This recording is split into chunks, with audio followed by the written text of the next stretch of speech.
Hello everyone, welcome back to our channel I T and trade express. आज थी Nifty की monthly expiry और कुछ खास मोमेंटम नहीं था मार्केट के अंदर। एक साइडवेज टू नेगेटिव मार्केट हमें देखने के लिए मिला। आज हमने ये प्रॉफिट कैप्चर किया है लगभग 1,01,000 रुपये के आसपास, और ये हमने दूसरे अकाउंट में कैप्चर किया है लगभग 1,00,000 रुपये का। तो सबसे पहले आज के ट्रेड के पीछे का लॉजिक देखते हैं, उसके बाद में हम बैंक निफ्टी और निफ्टी को डिस्कस करेंगे।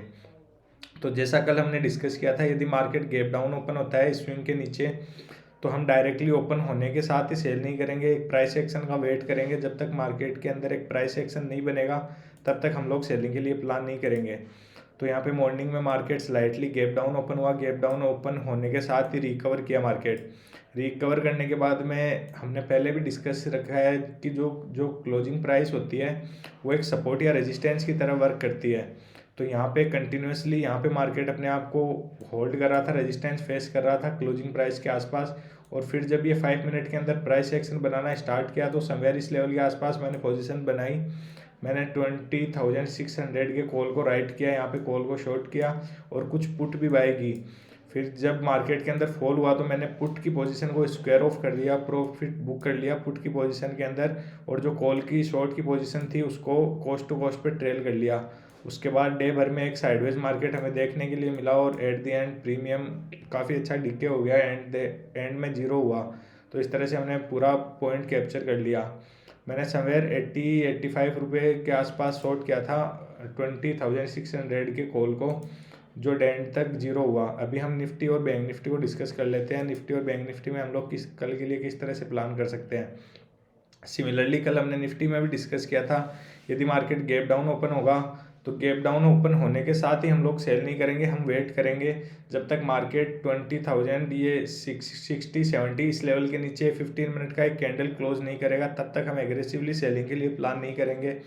क्योंकि मार्केट के अंदर नीचे की तरफ सपोर्ट बनाया हुआ है और ऊपर की तरफ रेजिस्टेंस बनाया हुआ है, कंटिन्यूसली इसी रेंज के अंदर फंसा हुआ है।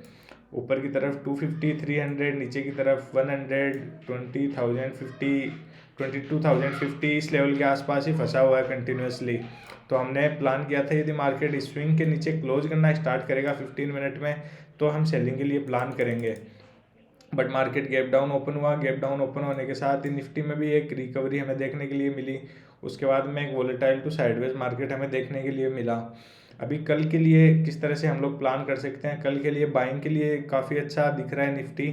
यदि मार्केट फ्लैट ओपन होता है 180, 170 के आसपास कहीं पे भी, और फिर से मार्केट 220 को निकालना स्टार्ट करता है इस लेवल को, तो फिर हो सकता है कि हमें 22,300 ये फिर से रिटेस्ट करने के लिए मार्केट आ सकता है।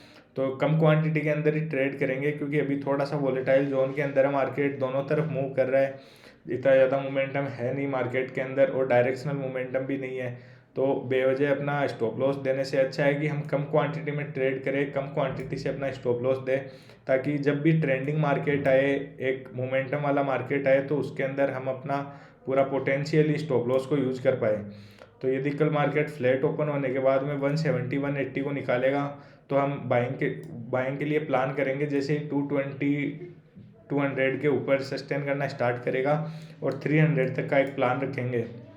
वोट इफ यदि मार्केट गैप डाउन ओपन होता है उस केस के अंदर हम कल सेलिंग के लिए प्लान कर सकते हैं। आज हमने वेट करने का पहले से प्लान बना रखा था, यदि मार्केट गैप डाउन ओपन होगा तो हम वेट करके सेल करेंगे। लेकिन यदि कल मार्केट गैप डाउन ओपन हो गया 22,150 के नीचे, कहीं भी इस स्विंग के नीचे कहीं भी डायरेक्टली गैप डाउन ओपन होता है, तो फिर हमें एक एग्रेसिवली सेलिंग देखने के लिए मिल सकती है, एग्रेसिव सेलिंग। और हम प्लान कर सकते हैं 21,900, थोड़ा सा बड़ा टारगेट रखेंगे।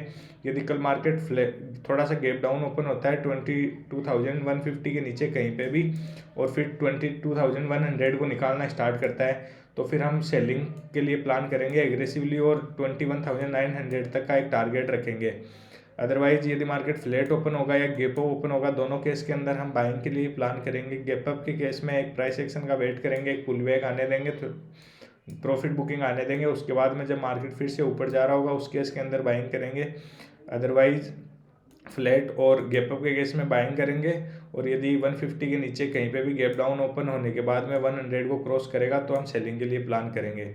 और हम कल के लिए वेट भी कर सकते हैं, क्योंकि मंथली एक्सपायरी को हो सकता है कल फिर से एक हमें साइडवेज मार्केट देखने के लिए मिले, और मंथली एक्सपायरी पे फिर हो सकता है एक बड़ा मोमेंटम हमें देखने के लिए मिल सकता है।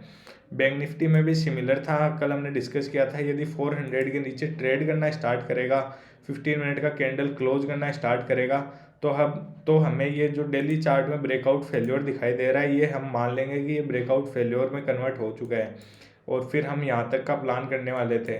बट मार्केट के अंदर क्या हुआ, मार्केट ने एक स्विंग बनाया नीचे की तरफ डाउन साइड में। यहाँ पे स्विंग बनाने के बाद में मार्केट तुरंत रिकवर किया। यहाँ पे मार्केट ज़्यादा देर 400 के नीचे ट्रेड कर ही नहीं पाया, तुरंत रिकवर किया और फिर से इसी रेंज के अंदर आ गया। तो अभी नीचे की तरफ मार्केट ने फिर से एक बार सपोर्ट लिया है 46,400 का, ऊपर की तरफ रेजिस्टेंस बनाया हुआ है कंटिन्यूसली 600, 700, 800। यहाँ से कुछ लोगों को ट्रेंड लाइन भी दिखाई दे रही होगी, ये ट्रेंड लाइन आ रही है यहाँ से। तो कल हम देखते हैं कल किस तरह से प्लान कर सकते हैं। अभी कहीं ना कहीं बैंक निफ्टी को मूव करना है डेफिनेटली, क्योंकि मार्केट एक बहुत ही छोटी रेंज के अंदर काम कर रहा है। जब भी छोटी रेंज के अंदर काम करता है, फिर जिस भी तरफ मोमेंटम आता है एक बड़ा मोमेंटम हम देखने के लिए मिलता है। तो कल हम प्लान करेंगे, यदि मार्केट फ्लैट ओपन होने के बाद में 700 750 को निकालना स्टार्ट करेगा, तो फिर हम बाइंग के लिए प्लान कर सकते हैं। इस स्विंग के नीचे अपना स्टॉप लॉस रहेगा और 47,000 तक अपना पहला टारगेट होना चाहिए। वोट इफ यदि मार्केट गैप डाउन ओपन होता है, कल बैंक निफ्टी भी गैप डाउन ओपन नहीं होना चाहिए किसी भी केस के अंदर। यदि मार्केट गैप डाउन ओपन हो गया गलती से 46,500 के नीचे, तो फिर मार्केट अपने आप को होल्ड नहीं कर पाएगा, क्योंकि कंटिन्यूसली इस लेवल के आसपास सपोर्ट बना रहा है। लगभग 3 से 4 बार इस लेवल के आसपास सपोर्ट बना चुका है, टेस्ट कर चुका है। तो यदि अगली बार मार्केट इस लेवल के आसपास आएगा तो मार्केट इसको रेस्पेक्ट नहीं करेगा, और ये हो सकता है फ्लो के अंदर हमें एक ब्रेक डाउन होता हुआ दिखाई दे। तो यदि गैप डाउन ओपन होगा 500 के नीचे कहीं भी, और फिर यदि मार्केट इस स्विंग को क्रॉस करना स्टार्ट करता है 46,400 को, तो फिर जो हमारा डेली चार्ट के अंदर ब्रेकआउट फेल्योर है वो भी कंफर्म हो जाएगा, और फिर हमें एक बड़ा डाउन साइड देखने के लिए मिल सकता है। तो हम जस्ट वेट करेंगे मार्केट कहाँ पे ओपन हो रहा है, कौन से लेवल पे ओपन हो रहा है। फ्लैट ओपन होने के बाद में 750 700 क्रॉस करेगा तो बाइंग के लिए देखेंगे। केवल और केवल गैप डाउन के केस के अंदर हम लोग सेलिंग के लिए प्लान करेंगे।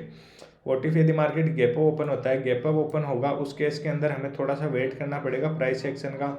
फिर हम कल का हो सकता है एक थोड़ा सा वेट एंड वॉच वाला डे रहे, फिर हम कल देखेंगे कि मार्केट कौन से लेवल पे क्लोज कर रहा है। लेट सपोज मार्केट 46,800 900 इस लेवल के आसपास कहीं ओपन हो रहा है, और मार्केट कल यहीं पे इसी लेवल के आसपास वेट करके 47,000 के नीचे कहीं पे आसपास क्लोज कर रहा है, तो फिर हम मंथली एक्सपायरी के दिन एक बड़ा मोमेंटम एक्सपेक्ट कर सकते हैं अप साइड में।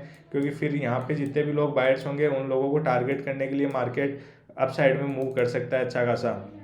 और यदि कल मार्केट गैप ओपन होने के बाद में नीचे की तरफ आता है और इस लेवल के आसपास क्लोज करता है, तो फिर हम मंथली एक्सपायरी को परसों के दिन एक डाउन साइड के लिए प्लान करेंगे। तो गैप अप के केस में थोड़ा सा वेट एंड वॉच रखेंगे कल का दिन, अदरवाइज गैप डाउन खुलेगा तो सेलिंग के लिए प्लान करेंगे, और फ्लैट ओपन होने के बाद में 700 750 को क्रॉस करेगा तो बाइंग के लिए प्लान करेंगे।